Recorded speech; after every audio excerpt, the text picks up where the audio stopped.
This is the Barbados Today morning news for Thursday, December 19. Thank you for joining us. I am Mary Claire Williams. Public service vehicle operators who work from Fairchild Street after hours are threatening to withdraw their services after 7 p.m. if they continue to be reported by police officers for using a bus stop placed there for their convenience. The bus stop was erected back in May because commuters do not venture to the Constitution River terminal after dark because of safety concerns. According to a source, the bus stop was ordered to be placed there by Prime Minister Mia Mottley to facilitate the PSVs. However, PSV operators have been complaining that more than 6 months later, they are still being targeted by police. Squatters in Welch, St. John could be starting the new year owning the land they occupy.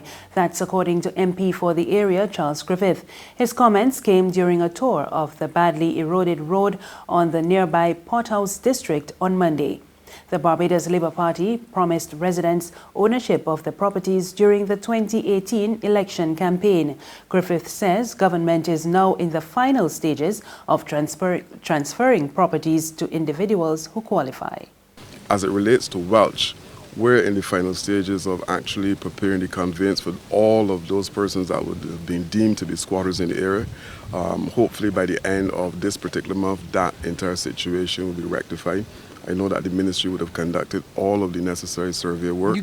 Residents in the parish have also been calling for better roads. Griffith says he is pleased that repairs have started and promised that additional upgrades are in the works. The work would have started on the Bath to Andromeda's Garden, and if you travel the road, you will see some fantastic work being done by the two youngsters who are being contracted to do the work. So things are happening in St. John at a pace. Now, I guess in 2020, we will escalate that.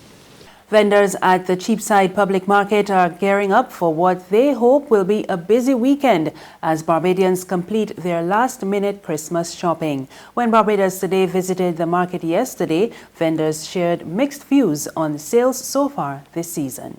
The tomatoes are expensive. They're $7 a pound, and those are imported. We have the garlic, which is like $3 a buy. As you see, she has her prices up on there, and that is how it is. The sweet peppers are very high, yes, so far. But otherwise, the people are still buying some. If you're accustomed to buying 2 pounds, you usually buy 1.5 pounds or a pound. So they're trying to, make everybody happy. Sales not too bright. People buying but not food. They're buying like blinds and Christmas to decorate their houses, but not the food as yet. You understand? So it kind of slow now. Got Christmas time coming. We things locally, right? So they ain't really much of a challenge, really. So how have sales been going? Slow, very slow. What you believe? So you believe the rush is going to come later? Well, I hope so. I hope that will happen. Like leading up to the days before Christmas, I hope that will happen. Very good, very good. If this is any indication of how Christmas is going to be, coming on to Christmas is going to be very, very good. And as you asked about the buying, mostly the buying shelves and thyme and marjoram to season, because the season ahead.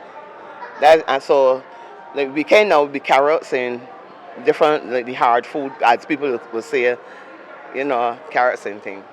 The Financial Services Commission is making changes to its operations in an effort to improve the business climate in Barbados. The FSC is rolling out a new digital platform, which will, among other things, allow for digital payments and a shorter time for decision-making. Chief Executive Officer Kester Guy told Barbados Today the shift to a digital platform is in line with government's plan to digitize the public sector and make things easier. He said some changes have already been made to the processing of applications for international business companies, and the results have exceeded expectations. The Barbados Fire Service is proposing a firewall of safety and protection for residents in the coming year.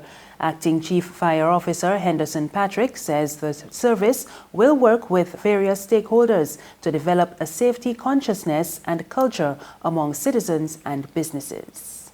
Going forward within our strategic plan, the whole idea will be to build this firewall, but we're talking about safety, a safety net around all of our citizens in Barbados, around the various communities that we serve.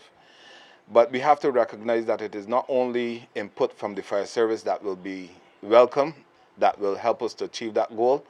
It really is a combination of input from everyone within the community, whether it's the media, to help us to spread the message for people to remain safe and to exercise practices that are in keeping with safety, or whether it's the persons within the community themselves that look out for other individuals, or those people who ensure that their environment remains safe. It is that type of firewall that we are expecting to build to keep our community safe and intact. There's regional and international news after this short break. Festive Friday at the Bridgetown Night Market at Pelican Craft Center. Kick off the weekend this Friday from 4 p.m. to midnight with loads of food, drinks, and entertainment. Get ready for Crop Over with the Rhythm Root Street Parade. Party like it's Kadooman Day on the street around Pelican Village with costume reveler, music, and more. It's Festive Friday. It's Festive Friday at the Bridgetown Night Market at Pelican Village Center from 4 p.m. to midnight. Admission free.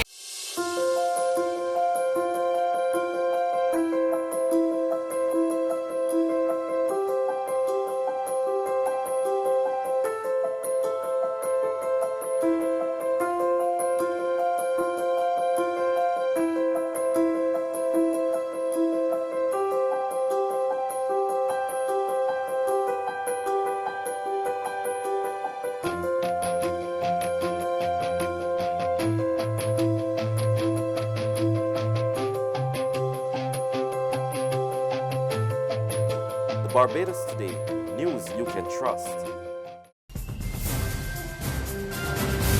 Thank you for staying with us. We're back with news from the region. The Guyana Elections Commission has begun a 5-day house-to-house verification of voters ahead of the March 2nd general election. We get the details from HGP Nightly News. At the end of the house-to-house registration exercise in August and checks done by the cross-matching exercise, some 37,000 possible new registrants were identified. However, thereafter, an internal process carried out by the Secretariat itself yielded some 17,000 duplicate registrants. A further exercise which was carried out from Friday to now has yielded 4,000 odd new persons that are already existing on the database. So that 17,000 has now gone up to 21,000 odd names. So those 16,000 residue will now be subjected to the verification exercise, a scrutinized exercise by stakeholders and GCOM in the field, concluding on Sunday. The opposition-appointed commissioner, when asked about manpower to conduct the exercise in such a short period, explained that where there is a will, there is a way, adding that there is adequate manpower. I believe, if my memory serves me correctly, Georgetown, North and South, and the East Coast, College and Office, is where you have the highest concentration.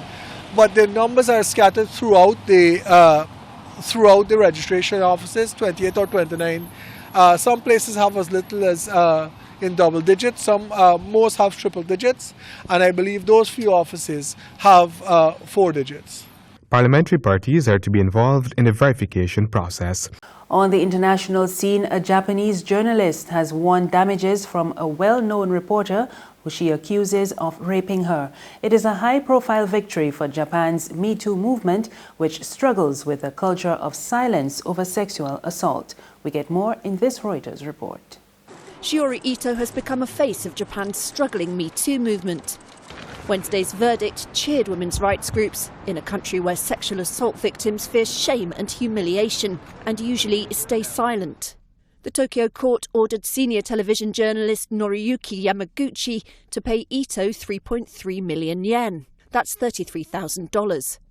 Ito accuses him of raping her while she was unconscious in 2015. She made waves by taking the rare step of going public, especially since Yamaguchi is well known for his reporting on Prime Minister Shinzo Abe. Ito said after the ruling she was so happy and that she hoped the ruling would encourage other victims to report rape. But it's not over, she says. Now I must struggle to face my scars.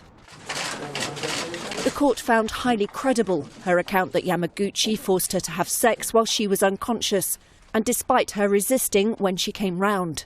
They'd gone for a drink to discuss how to find a job for Ito, who was freelance. In her book, she'd suggested he might have given her a date rape drug, but she had no way of knowing. That's news this morning, but for the very latest, visit our website at www.barbadostoday.bb. You can also subscribe to our e-paper, email updates, and like us on Facebook, and sign up for breaking news alerts via WhatsApp. We're also on Izumi Media in bus terminals and Screenplay at supermarkets and gas stations near you. You can also hear us on Mix 96.9 FM and Capital Media HD 99.3 FM. I am Marie Claire Williams. Good morning.